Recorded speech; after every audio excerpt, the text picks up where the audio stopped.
କହିଲ ଟୁଙ୍ଗୁରୁ ଭାଇ, ଏଇ ରାକ୍ଷୀ ପୂର୍ଣ୍ଣିମାରେ ମୋ ଭଉଣୀକୁ କଣ ଦେଲେ ଭଲ ହବ?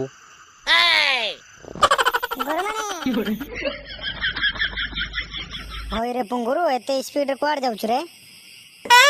ଆଉ 2 ଦିନ ଦେଖାଯିବ କଥା ନାହିଁ। ରାକ୍ଷୀ ପୂର୍ଣ୍ଣିମା ଆସୁଛି ପରା। ରାକ୍ଷୀ ପୂର୍ଣ୍ଣିମା ଆସିଲେ ତୋର କଣ ଅସୁବିଧା ରେ?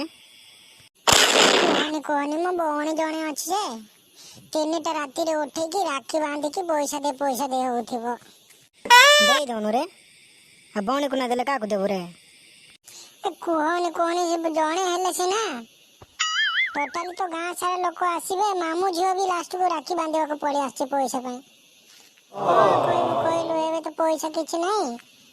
ସେଇଥିପାଇଁ ଭାବୁଛି 2 ଦିନ କୁଆଡେ ପଳେଇ ଯିବି, ନହେଲେ କଣ ମାଗୁଛନ୍ତି ମୁଣ୍ଡ ଖରାପ ରେ।